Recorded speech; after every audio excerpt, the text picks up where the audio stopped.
ఒకప్పుడు పచ్చని అడవిలో మంచి స్నేహితులుగా ఉండే పిల్లల సమూహం నివసించేది. వారిలో తెలివైన అబ్బాయి ఫెలిక్స్, దయగల అమ్మాయి రోసీ, తెలివైన ఆలివర్ మరియు ఉల్లాసభరితమైన సామీ ఉన్నారు. ఒక ఎండ రోజు వారు అడవి అంచున కలిసి ఆడుకుంటుండగా వారు నేలపై పడి ఉన్న మెరిసే బంగారు తాళం మీద పొరపాటు పడ్డారు. ఆసక్తితో వారు ఏమి అన్లాక్ చేస్తారో అని ఆశ్చర్యపోయారు. ఫెలిక్స్ తెలివైనవాడు కాబట్టి ఈ కీ ఎక్కడికి దారి తీస్తుందో తెలుసుకోవడానికి సాహసం చేద్దాం అని సూచించాడు. ఆలోచనతో ఉత్సాహంగా స్నేహితులు కీ యొక్క బాటను అనుసరించి అడవి లోతుల్లోకి బయలుదేరారు. దారిలో వారు వివిధ సవాళ్లను మరియు అడ్డంకులను ఎదుర్కొన్నారు. కానీ వారు ప్రతిదాన్ని అధిగమించడానికి వారి ప్రత్యేక బలాలను ఉపయోగించి కలిసి పనిచేశారు.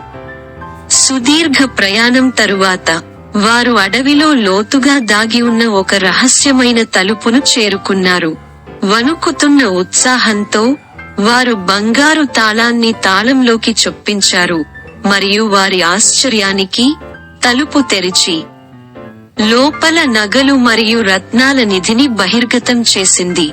కాని నిధిని క్లెయిమ్ చేయడానికి పరుగెత్తడానికి బదులు వారు ఆగి ఒకరినొకరు చూసుకున్నారు.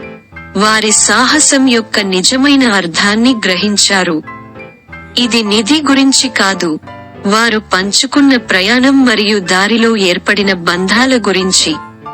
వారి ముఖాల్లో చిరునవ్వుతో తమ స్నేహం అన్నింటికంటే గొప్ప నిధి అని తెలిసి నిధిని చెదరకుండా వదిలివేయాలని నిర్ణయించుకున్నారు.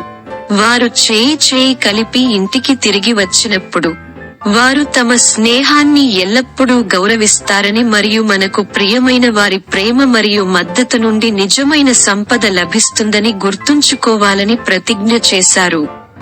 మరియు ఆ రోజు నుండి అడవి నలుగురి నవ్వు మరియు ఆనందంతో ప్రతిధ్వనించింది.